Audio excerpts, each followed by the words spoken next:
Hi friends, ನಮಸ್ಕಾರ. Welcome back to our channel. ಇವತ್ತಿನ ವಿಡಿಯೋದಲ್ಲಿ ನಾವು ಥರ್ಡ್ ಟ್ರೈಮಿಸ್ಟರ್ ಅಂದರೆ ಕೊನೆ 3 ತಿಂಗಳು 7, 8, 9ನೇ ತಿಂಗಳಲ್ಲಿ ಗರ್ಭಿಣಿಯರು ಯಾವ ರೀತಿ ಇರಬೇಕು, ಏನೆಲ್ಲ ತಪ್ಪುಗಳನ್ನ ಮಾಡಬಾರ್ದು ಅಂತ ಹೇಳಿ ತಿಳ್ಕೊಳ್ಳೋಣ. ಈ ಟೈಮ್ ಅನ್ನೋದು ತುಂಬಾ ಇಂಪಾರ್ಟೆಂಟ್ ಆಗಿರುತ್ತೆ. ಯಾಕೆ ಅಂತ ಹೇಳಿದರೆ ಈ 7, 8, 9ನೇ ತಿಂಗಳಲ್ಲಿ ಮಗು ಗ್ರೋತ್ ಅನ್ನೋದು ತುಂಬ ಚೆನ್ನಾಗಿ ಆಗ್ತಿರತ್ತೆ. ಮಗು ವೆಯ್ಟ್ ಚೆನ್ನಾಗಿ ಇನ್ಕ್ರೀಸ್ ಆಗುತ್ತೆ ಮತ್ತು ಮಗು ಬೆಳವಣಿಗೆ ಅನ್ನೋದು ತುಂಬ ಚೆನ್ನಾಗಿ ಆಗೋದ್ರಿಂದ ನಾವು ಈ ಟೈಮಲ್ಲಿ ಏನಾದರೂ ತಿಳಿದೆ ಸಣ್ಣ ಪುಟ್ಟ ಮಿಸ್ಟೇಕ್ಸ್ ಮಾಡಿದ್ರೆ ಮಗುಗೆ ತೊಂದರೆ ಆಗೋ ಚಾನ್ಸಸ್ ಇರುತ್ತೆ. ಸೊ ಹಾಗಾಗಿ ಈ ವಿಡಿಯೋದಲ್ಲಿ ನಾನು ನಿಮಗೆ ಡೀಟೇಲ್ ಆಗಿ ತಿಳಿಸ್ಕೊಡ್ತೀನಿ. ಸೊ ಮೊದಲನೇದಾಗಿ ಏನು ಅಂತ ಹೇಳಿದ್ರೆ, ನೀವು ಮಗು ಮೂಮೆಂಟ್ಸ್ನ ಚೆನ್ನಾಗಿ ಅಬ್ಸರ್ವ್ ಅನ್ನೋದು ಮಾಡ್ತಿರಬೇಕು. ಸೊ ಮಗು ಪ್ರತಿದಿನ 10 ಮೂಮೆಂಟ್ಸ್ ಆದರೂ ಮಾಡಬೇಕಾಗತ್ತೆ. ಸೊ ಮಗು ಮೂಮೆಂಟ್ ಅನ್ನೋದು ಆಗ್ತಿದೆಯಾ ಅನ್ನೋದನ್ನು ನೀವು ನೋಡ್ಕೊಬೇಕಾಗತ್ತೆ. ಈಗ ನಿಮಗೆ ನಾರ್ಮಲ್ ಆಗಿ ಒಂದು 6ನೇ ತಿಂಗಳ ತನಕ ಹೊಟ್ಟೆಯಲ್ಲಿ ನೀರು ತುಂಬ ಚೆನ್ನಾಗಿರುತ್ತೆ, ಅಂದರೆ ಮಗು ಸುತ್ತ ನೀರಿರುತ್ತೆ ಅಲ್ವಾ, ಇದು ತುಂಬ ಚೆನ್ನಾಗಿರುತ್ತೆ. ಹಾಗಾಗಿ ಮಗು ಮೂಮೆಂಟ್ಸ್ ಅನ್ನೋದು ನಿಮಗೆ ತುಂಬ ಚೆನ್ನಾಗಿ ಗೊತ್ತಾಗ್ತಿರುತ್ತೆ.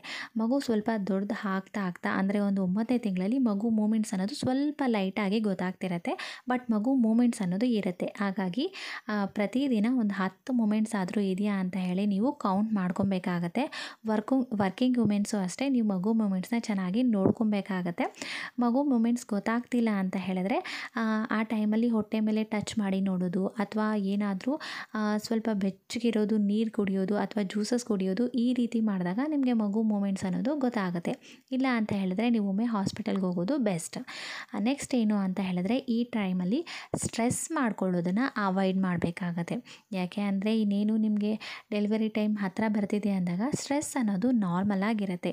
ಸೊ ನಾರ್ಮಲ್ ಡೆಲಿವರಿ ಆಗುತ್ತಾ ಅಥವಾ ಸಿ ಸೆಕ್ಷನ್ ಆಗುತ್ತಾ ಅಥವಾ ಏನು ಪಾಪು ಆಗುತ್ತೆ, ಇಲ್ಲ ಮನೇಲಿ ಏನಾದರೂ ಸಣ್ಣ ಪುಟ್ಟ ವಿಷಯಗಳಿಂದ ನಿಮಗೆ ಸ್ಟ್ರೆಸ್ ಅನ್ನೋದು ಆಗ್ತಿರುತ್ತೆ.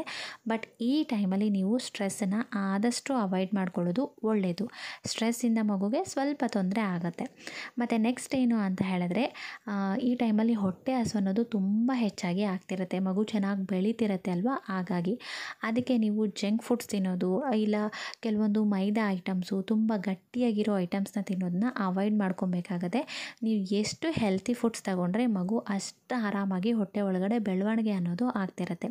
ಸೊ ಆದಷ್ಟು ಹೆಲ್ತಿ ಫುಡ್ನ ಈ ಟೈಮಲ್ಲಿ ತಗೊಳ್ಳೋದನ್ನು ಟ್ರೈ ಮಾಡಿ. ಸೊ ನೆಕ್ಸ್ಟ್ ವಿಷಯ ಏನು ಅಂತ ಹೇಳಿದ್ರೆ, ಇನ್ನೇನು ಡೆಲಿವರಿ ಟೈಮ್ ಹತ್ತಿರ ಬರ್ತಿದೆ ಅಂತ ಹೇಳಿ ಕೆಲವರು ಟ್ಯಾಬ್ಲೆಟ್ಸ್ ನಿಲ್ಲಿಸೋದಾಗಿರ್ಬೋದು, ಎಕ್ಸಸೈಸ್ ಮಾಡದೇ ಇರೋದಾಗಿರ್ಬೋದು, ಇದನ್ನೆಲ್ಲ ಮಾಡೋದಕ್ಕೆ ಹೋಗಬೇಡಿ. ಸೊ ಕಂಟಿನ್ಯೂಯಸ್ ಆಗಿ ಕರೆಕ್ಟಾಗಿ ಟ್ಯಾಬ್ಲೆಟ್ಸ್ನ ತಗೊಳ್ತಾ ಬನ್ನಿ, ಮತ್ತು ಸ್ವಲ್ಪ ಎಕ್ಸಸೈಸ್ನ ಮಾಡ್ಕೊಳ್ಳಿ. ಬಟರ್ಫ್ಲೈ ಎಕ್ಸಸೈಸು ಮತ್ತು ಈ ಸ್ಕ್ವಾಟ್ಸ್ ಅಂತ ಹೇಳ್ತಾರೆ ಅಲ್ವಾ, ಇದೆಲ್ಲನೂ ನಾರ್ಮಲ್ ಡೆಲಿವರಿಗೆ ತುಂಬಾ ಹೆಲ್ಪ್ ಆಗುತ್ತೆ.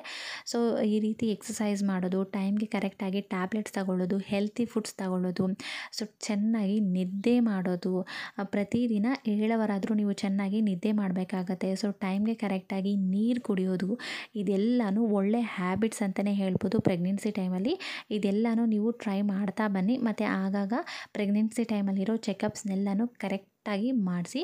ಸೊ ಮಗು ಹೇಗೆ ಬೆಳೀತಿದೆ, ಹೇಗಿದೆ ಅನ್ನೋದು ನಿಮಗೆ ತಿಳಿತಾ ಇರುತ್ತೆ. ಇದೆಲ್ಲನೂ ನೀವು ಮಿಸ್ ಮಾಡದೆ ಮಾಡಬೇಕಾಗತ್ತೆ.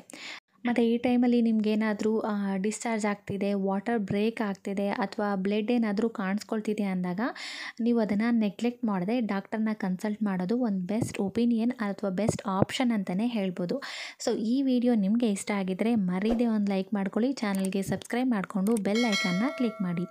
Thank you. Take care. Bye.